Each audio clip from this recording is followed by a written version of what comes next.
Terima kasih pemirsa Anda masih bersama kami dalam Jurnal 9 Siang.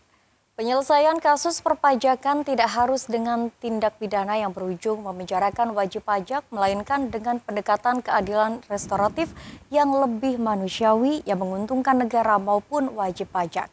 Dan hal inilah yang ditawarkan seorang wisudawan Magister Hukum di Surabaya dengan penerapan keadilan restoratif dalam dunia perpajakan dapat menjadi solusi bagi proses hukum yang lebih efisien, adil, dan berbasis pada pemulihan kerugian negara.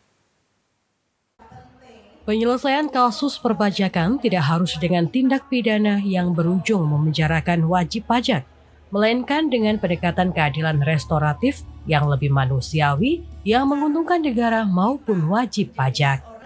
Hal inilah yang ditawarkan seorang wisudawan Magister Hukum di Surabaya dengan penerapan restoratif justice dalam dunia perpajakan dapat menjadi solusi bagi proses hukum yang lebih efisien, adil, dan berbasis pada pemulihan kerugian negara. Wisuda ke-130 di Universitas 17 Agustus 1945 Untak Surabaya berlangsung meriah. Dengan lebih dari 1.500 wisudawan dari berbagai program studi mulai dari sarjana hingga magister dan doktor. Salah satu momen istimewa dalam acara ini adalah pengukuhan Agus Satrio Wibowo, seorang magister ilmu hukum dengan predikat terbaik dan IPK 3,90 yang memperkenalkan sebuah konsep inovatif dalam bidang hukum pajak. Agung Satrio yang baru saja lulus dengan gelar Magister Ilmu Hukum menyampaikan, tesis berjudul Pendekatan Keadilan Restoratif dalam Penghentian Penyidikan Tindak Pidana Perpajakan di Indonesia. Tesis tersebut mengusulkan pendekatan baru dalam menyelesaikan masalah perpajakan yang selama ini dikenal dengan proses penyidikan yang panjang dan penuh birokrasi. Agung meyakini bahwa penerapan keadilan restoratif dalam dunia perpajakan dapat menjadi solusi bagi proses hukum yang lebih efisien, adil, dan berbasis pada pemulihan kerugian negara. Pria yang berprofesi sebagai konsultan hukum pajak ini menyebutkan keadilan restoratif adalah pendekatan yang selama ini dikenal dengan penyelesaian kasus-kasus pidana melalui dialog dan pemulihan kerugian.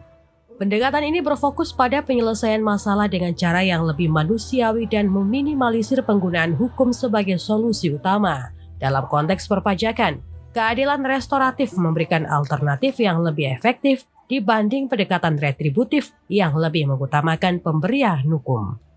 Bahwa tesis itu adalah saya meneliti tentang bagaimana seharusnya tindak pidana perpajakan itu dapat diselesaikan gitu. Artinya bahwa tindak pidana perpajakan itu harus diutamakan dulu penyelesaian secara administratif gitu. Jadi di dalam tesis saya secara tegas juga menyampaikan bahwa seharusnya di dalam undang-undang tentang ketentuan umum dan tata cara perpajakan itu harus terstate bahwa restoratif justice itu ada di situ. Jadi tidak hanya setiap masyarakat maupun aparat penegak hukum dari Direktorat Jenderal Pajak itu harus menafsirkan lebih, tetapi di dalam Undang-Undang KUP harus terstate bahwa ada satu kalimat bahwa ada keadilan restoratif yang harus diutamakan.